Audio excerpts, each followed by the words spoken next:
एक छोटे गांव में एक बुजुर्ग मंदिर के पास एक अजीबोगरीब घटना होती है। गांव वाले कहते हैं कि वहां एक अनजान संतान रहती है जिसकी भूतियां हंसती कभी कभी वहां के लोगों के बीच दिखाई देती हैं। गांव के नौजवानों में यह कहानी फैल जाती है कि जो भी वहां के मंदिर में जाता है वह गायब हो जाता है, लेकिन कोई सच्चाई नहीं मानता। एक रात गांव के एक युवक की बेटी गांव के मंदिर में गई और वहां से लौटी ही नहीं। उसके परिवार के लोग उसे ढूंढने के लिए मंदिर में पहुंचते हैं, लेकिन वहां सिर्फ उसका जूता मिलता है। क्या होता है उस गांव के मंदिर में? क्या रहस्य है उस अनजान संतान की, और क्या है उस गुमशुदा मंजिल का राज? गांव के लोगों में डर और उत्सुकता की भावना बढ़ जाती है। कुछ लोग यकीन नहीं करते कि उनकी बेटी वास्तव में मंदिर से गायब हो गई है, जबकि दूसरे गांव वाले अजीब घटनाओं को साक्षात्कार कर चुके हैं। गांव के नेता और गांव के पंडित ने मिलकर मंदिर की जांच करने का फैसला किया, लेकिन जैसे ही उन्होंने मंदिर की पासे से कदम रखा, वे भी अचानक गायब हो गए। गांव के लोगों में अब बड़ा हंगामा होता है। किसी ने गांव के बाहर से मदद की गुहार लगाई, लेकिन कोई भी नहीं आया। गांव के अंदर डर और अवसाद का माहौल छाने लगता है। फिर एक रात एक युवक मंदिर के पास खाली बोतलें देखता है। उसने उन्हें झुकी देखा और उन्हें उठाया।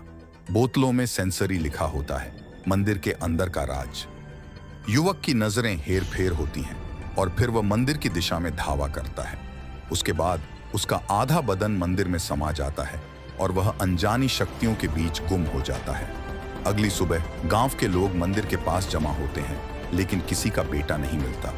वे दरवाजे को खोलते हैं और अंदर का दृश्य उन्हें हिला देता है। मंदिर के अंदर वे अपने लोगों को नंगे हाथ मिलते हैं और मंदिर के मध्य में उनके बेटे की लाश मिलती है। उसके चेहरे पर डरावनी मुस्कान खिली हुई है और उसके पास वही बोतलें हैं जिन्हें युवक ने पिछली रात उठाया था। क्या हुआ उस युवक को? क्या उसे मंदिर के अंदर की अनजानी शक्तियों ने अपने चंगुल में ले लिया, या कुछ और रहस्य है उस मंदिर के अंदर का? गांव के लोगों में आतंक फैलता है। उन्हें लगता है कि मंदिर में कोई अद्भुत शक्ति बसी है जो उनके परिवार के लोगों को अपहरण कर रही है। एक समूह बहादुर युवकों ने निश्चित किया कि उन्हें यह रहस्य सुलझाना होगा। वे मंदिर के पास जाते हैं, तैयार होकर कि वे कुछ भी होने के लिए तैयार हैं। मंदिर के दरवाजे को खोलते ही वे अपनी सोचने की शक्ति को खो देते हैं। मंदिर के अंदर वे अनदेखी ताकतों का सामना करते हैं जो उन्हें चुनौती देती हैं। धीरे धीरे उन्हें यह बात समझ में आती है कि मंदिर एक अलग दुनिया है, जहां समय और अंतरिक्ष का नियम नहीं चलता है।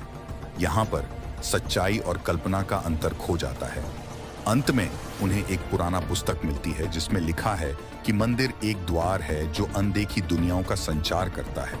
इस पुस्तक के अनुसार वह जिस व्यक्ति को चुनता है वह उसे एक नई धरती पर ले जाता है, जहां उसका कार्य होता है विकास और प्रगति का। यह सच्चाई जानकर उन्हें साफ होता है कि उनके गांव के लोग गलत थे। मंदिर के अंदर कोई भयानक शक्ति नहीं थी, बल्कि वह एक अद्भुत संसार का द्वार था। उन्होंने अपने अनुभवों को गांव के लोगों के साथ साझा किया और उन्होंने यह तथ्य स्वीकार किया कि यह गांव का सबसे बड़ा रहस्य था, गुमशुदा मंजिल का रहस्य। इस घटना के बाद गांव के लोगों की सोचने का ढंग बदल गया।